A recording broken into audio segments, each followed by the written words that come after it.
In this micro lecture, we'll delve into antibiotic resistance.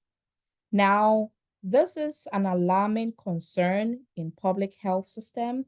And in our chapter where we've been talking about antimicrobial drugs, the different mechanism of action, we're going to look at this topic critically, where we'll look at antibiotics and the emerging concern of resistant buildup to different antibiotic drugs. Now, this is a present concern because, first of all, we've seen how the discovery of antibiotics have really revolutionized the field of medicine. Now, with antibiotic discovery, we could use it as medication to treat various bacterial infection by either killing or inhibiting the growth of bacteria. However, over time, bacteria can develop mechanisms to resist the effect of these antibiotics and render them ineffective, and hence antibiotic resistance.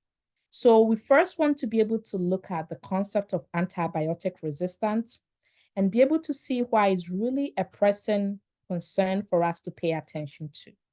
So according to the Center of Disease Prevention and Control, the CDC, antibiotic resistance is not only a national concern, it is a global threat because you have a situation where changes that is happening within bacteria is causing the antibiotics to fail to work.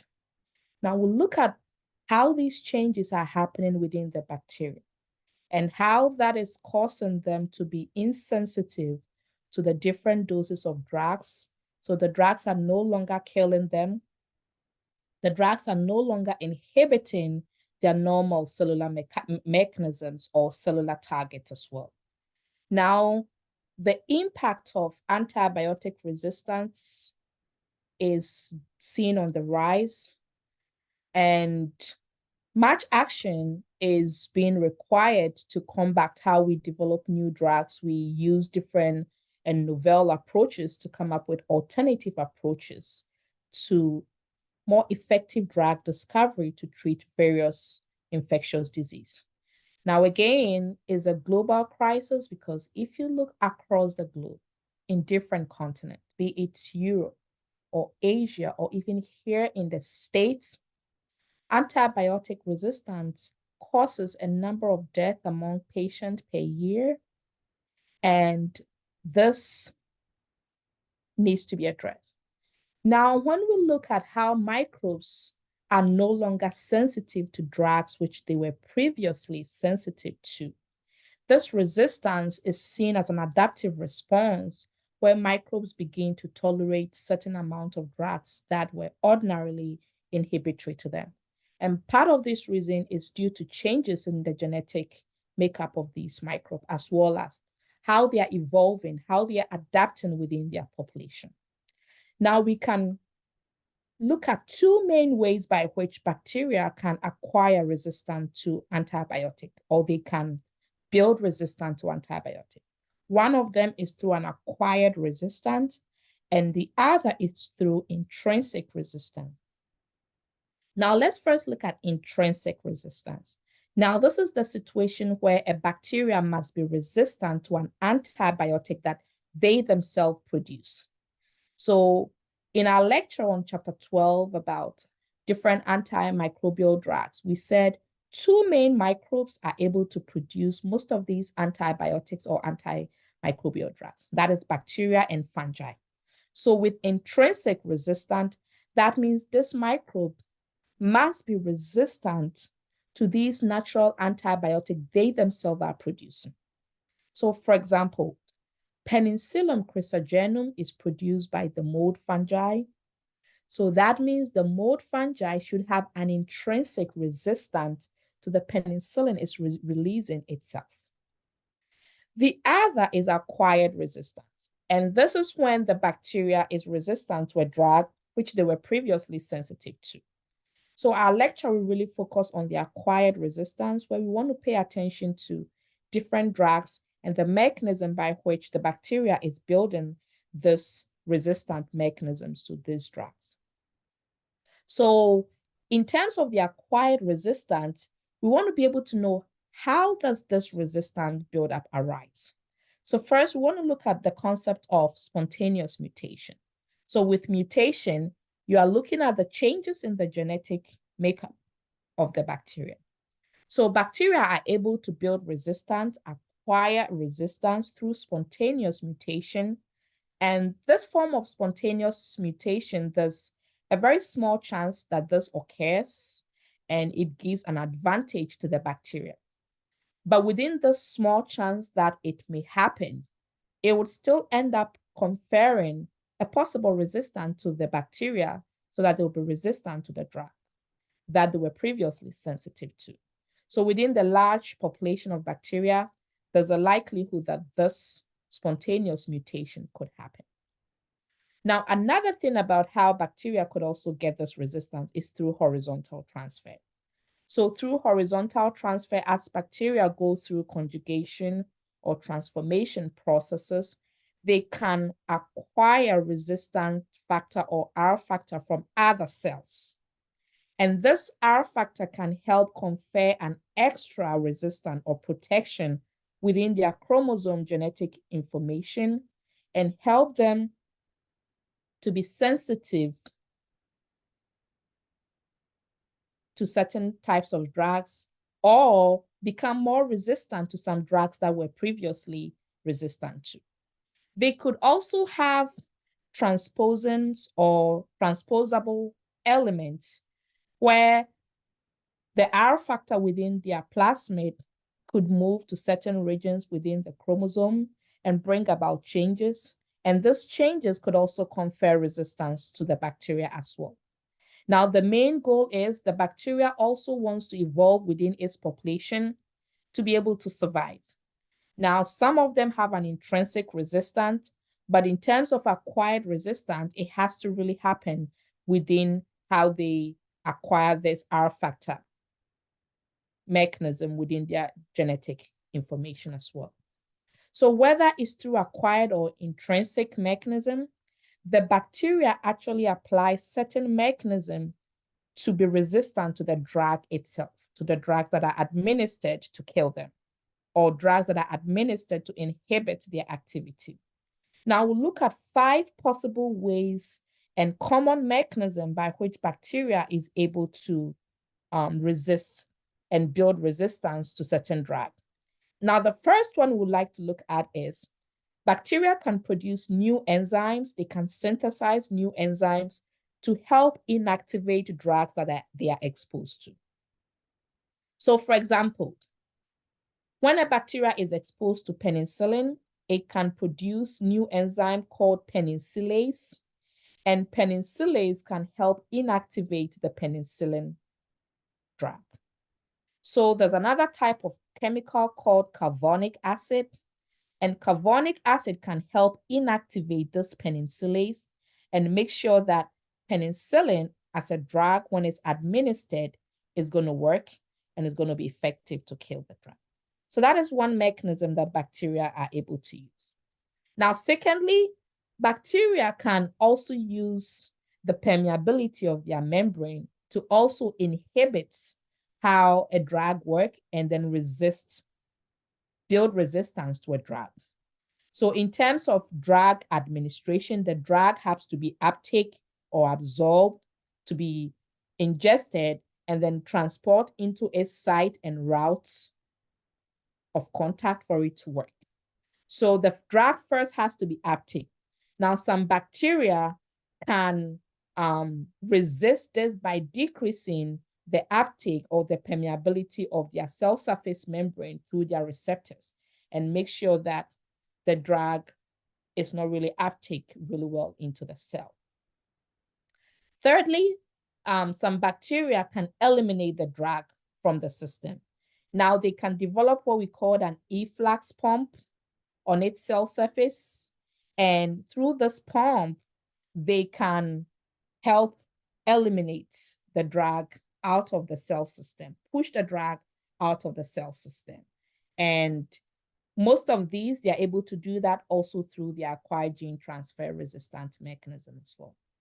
Fourthly, Bacteria can also use the mechanism of the binding site for the drugs. They can reduce the affinity of the binding site for the drug. Now, every drug has a specific binding affinity where the drug is supposed to bind. Some bacterial species can reduce the number of binding sites so that there'll be no place for the drug to bind. And then lastly, they can completely shut down the metabolic pathway and create an alternative pathway for it to be used, which is not going to be effective. So bacteria can use all these different mechanisms to work to make sure that a drug is ineffective or the drug doesn't really work. And all these different mechanisms are based on the acquired resistant mechanism, either via spontaneous mutation or through horizontal transfer. And this kind of strategies really help bacteria to really survive within their population, but it creates resistance to the different antibiotic drugs that we are using to kill them. And that calls for us to come up with new novel approaches, new antibiotics that can be used for their prevention and their control measures as well. Now, I want you to also think about persisters. There are some bacteria that can produce persisters. What are persisters, right? So persisters are produced by some bacterial species to slow down their own growth, And this is very common, especially in biofilm infection situations. So in cystic fibrosis patients, they do not respond to certain types of drugs. That is because the bacteria can produce persisters and they can slow down their growth. So that really causes Pseudomonas aeruginosa to not respond really well to certain drugs, right? So Pseudomonas aeruginosa really have a lot of outgrowth, especially in cystic fibrosis patients. And when you are using a drug to be able to control them, these bacterial species produces persisters and they slow down their own growth. Now, with a slow growth, it is really difficult for the drug to effectively inhibit or kill these species and reduce and control them in terms of the infection that they are causing as well. Now, within a large population, bacteria could also have natural selection and also develop drug resistance. So if you have a large population of bacteria, there's a likelihood that a few cells are going to be naturally resistant to a drug. And that is going to be based on the fact that even if the drug is not present, you're going to have some resistant form of the bacterial species in the population. They may be smaller in number, but you're still going to have some resistant form within the species as well. Now, if the population is exposed to drug, the sensitive species or the sensitive ones who are going to be reacting to the drug would be killed. The resistant ones are going to remain and they will keep populating themselves within the population as well. So with time, they will develop a complete resistance to the drug and they will keep on propagating within their next offspring. And they would also have inherited the drug resistant genes and it will keep spreading over the generations and then the generations to come. And with time, the population would have completely become resistant to that particular type of drug. So it's more like the resistant one have been able to survive. They keep passing on the genes within their next generation. And the more fit, the resistant they build, the more they survive within their population as well. So again, when you look at how antibiotic resistance really happen, you have to look at all the possible scenarios that we've talked about so far. Within the population, those that have natural resistance to the drug are going to survive whether the drug is present or not. And when antibiotics are exposed to the population, the sensitive ones are going to end up being killed within the population. The red ones, which are the drug-resistant bacteria, would be able to grow and take over the population, and they would pass it on to the next generation. So that means we have to come up with new effective drug against this new resistant bacterial species because they have built resistance to the drug. Now, when you think about drug resistance, it's important that as we are talking about the bacteria and how they build mechanism to the resistant, we also look at the human role in how these resistance are also built up. Now, there are so many different medication and prescription drugs that are given out to patients. These prescriptions are used for various treatments, such as throat infection, sinuses, respiratory infections, right? So there's about 75% different prescription that is given out there. But you have majority of these infections being used and prescribed for viral drugs. So just like we talk for viral drugs, when you look at the fact that viruses are acellular, most of these antimicrobial drugs that are designed for viruses have a very limited scope of mechanism where they can work. Because whatever drugs that you're designing to target viruses, because they are using the host cell, you are indirectly also going to affect the host cell. So most of these benefits of these antimicrobial drugs are actually antibacterial drugs. And whichever amount that is prescribed or being used, either here in the United States or globally, we have to look at the role that how we prescribe them, the prevalence of how they are being used, the approach and the overall antibiotic or antimicrobial therapy, how it's given, how that affect and contribute to this resistant buildup. Now, most of these drugs are given within the hospital setting, so it's important for us to also look at the hospital factor. The hospital environment, there are so many varieties of drugs that are given. So within the hospital environment, the several pathogens are exposed to a variety of these drugs, and those that are resistant could go about harnessing the acquired resistance. There could be possibility of spontaneous mutation. There could be horizontal gene transfer, like we've talked about. So within the hospital system, we have to look at the chance of these exposure levels and how it helps the microbe to build the resistance. Also, within the hospital environment, you have patients who are susceptible, their immune system is already weakened. And we've talked about how drug and its use for a prolonged period of time could also lead to superinfection, just still within the hospital environment as well. And then also we have to look at within the hospital environment, the workforce, adherence to good housekeeping practices, precautionary measures within how these drugs are being used and administered, and how we are adhering to the safety precaution measures, because it's really key. Now, penicillin, which is one of the first commercially used drugs out there, some microbes have built resistance to it over the years. And part of it is because of the exposure within the hospital environment, within patients' immune system, and how these microbes have also evolved to be able to survive over time. Now, another factor that I want us to look at is antibiotic use, especially in animal production, and the fact that animal feed has a lot of antibiotics incorporated into them. Now, when you look at how antibiotics are produced, about 80% of all the antibiotics here in the United States are given to livestock. So when you think about cow production, sheep and goat, the small ruminants, small livestock production, they receive the majority of the antibiotics that are produced. And these antibiotics in the animal care system is allegedly supposed to help decrease the infection, the microbial infection within the animal setting, and help to improve the overall animal health and well-being, and also help them to grow and gain their adequate size for production purposes.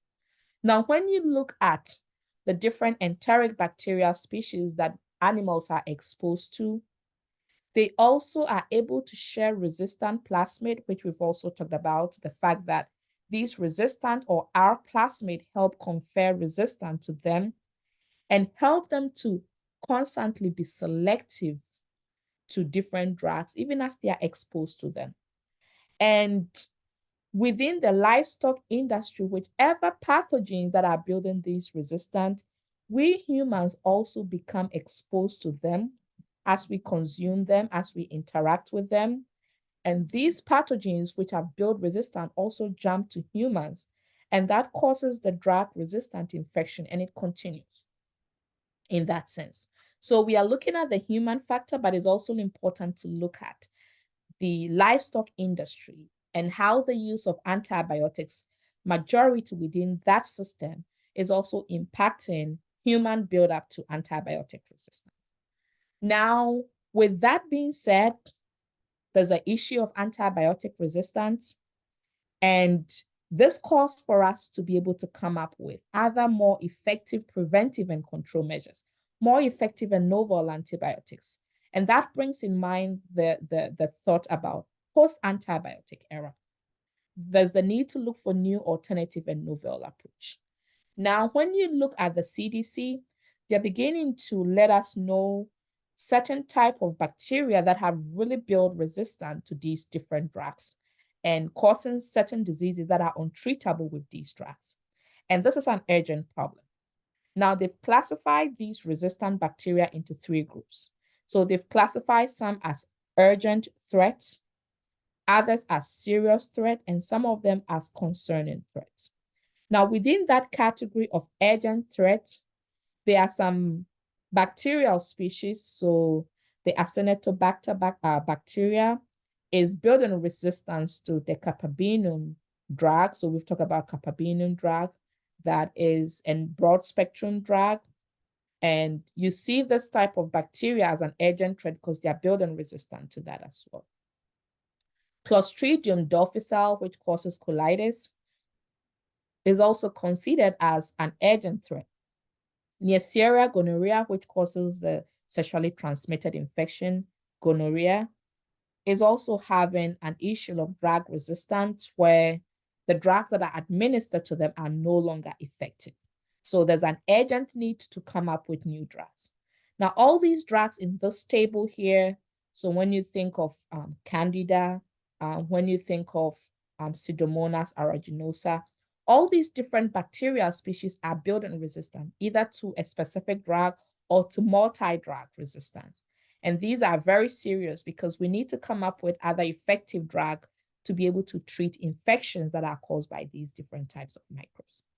Now, concerning various types of microbes that are considered as concerning threats, you look at Streptococcus group A species, which are resistant to erythromycin drugs.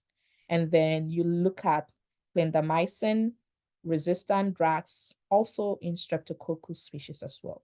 So Streptococcus, when you think of strep throats, these bacteria, we need to be able to have effective drugs that can kill them or inhibit their growth and help us to treat strep throat infections as well. So with this, either urgent, concerning, or serious threatening microbes, which are no longer responding to these drugs, there's the need to have new approaches to develop new antimicrobial therapies. Now, the old approach was where we found new drugs to target specific bacterial cell component. So we've looked at how some drugs are able to target cell wall synthesis. Some drugs are able to disrupt cell membrane synthesis, protein synthesis, and then different mechanism of action. So these are the old approach of designing drugs. And now this new disease-resistant buildup calls for novel approach where we can use nanomaterial, nanoparticles, antisense RNA technology, and the CRISPR-Cas9 technology to be able to come up with different drugs and approach that could potentially be more effective and help us in treating these bacteria infections. Now, there are other 3 novel approaches that could also help, and one of them is probiotics. So when you think of probiotics, these are live microorganisms or microbes that are fed to animals or humans, and they can be helpful in improving the overall intestinal microbiota or the microbes within our guts. Now, they can be used as supplements. They are very safe and effective. And if there are any lost microbes within our normal microbiota, the probiotics that we get from different sources like yogurts, other like Yoplait, several brands out there, not being specific for any type of brand, but just highlighting the fact that probiotics could be one of the novel ways where it could help balance out the microbiota in our body and help to fight some of these disease-causing microbes that are building resistant to drug. We could also use, secondly, prebiotics. Now, prebiotics are a little bit different from probiotics. These are nutrients that can encourage growth of beneficial microbe species. So within our gut, there are beneficial microbes like lactobacillus, like bifidobacteria. Prebiotics can really encourage their growth within their intestines. You could also have prebiotics like fructans, and they really encourage the growth of bifidobacteria and can discourage the growth of pathogenic microbes. So that means, we are helping nature get along to take care of the bad microbes within our body. And that would lessen and eliminate the need of all these chemical drugs that are administered to patients as well. Now, the third and last novel approach we could also think about is the approach where we can use fecal transplant. Now, within the fecal matter, there are some beneficial microbiota. So sometimes with fecal transplants for treatment of Clostridium difficile infection that causes like colitis, we can take beneficial microbes or fecal samples from healthy people and transfer it to patients through colonoscopy. So we are able to transfer it within the colon and allow it to be able to handle these reoccurring Clostridium species and then help reduce the infection of colitis within patients as well. So all these are different approaches that can be used as well. So in conclusion, antibiotics is really essential, and we've looked at different drugs and how they've been used as medication. But also it is important for us to look at the resistance to these antibiotics as a growing concern. Nationally, globally, this is a huge concern. And microbes can build resistance to these antibiotics. So we look at the fact that they could either have it as an intrinsic mechanism. And by intrinsic mechanism, that means these microbes must have resistance to these different antibiotics that they themselves are able to produce. So that is going to be the intrinsic mechanism. Now, they could also have it as acquired. So our lecture really focused on the acquired mechanism of resistance. And with the acquired mechanism, they could acquire this form of resistance either through spontaneous mutation, or they could acquire this through horizontal gene transfer as they go through conjugation or transformation or transduction processes. And they could also use their resistant R plasmid, where they acquire it from another cell and build it within their chromosome genetic material, where this acquired R plasmid could also act as a transposon material, which can move from different parts of the chromosome and help it to, in general, build resistance to this. So antibiotic resistance is a complex mechanism, and we know that the bacteria can acquire it from different sources as well. But even as we look at the bacteria building the resistance, it's also important for us to look at the fact that the use of antibiotics in livestock production is also impacting how humans are also building antibiotic resistance as well. The hospital factor, the human factor also has to be considered as well. Now, this requires us to come up with more robust, more appropriate strategies to be able to control and prevent these bacterial infections. And some of these new approach could be tapping into nanomaterials, nanoparticles, CRISPR technology to be able to come up with new novel antimicrobial therapies as well.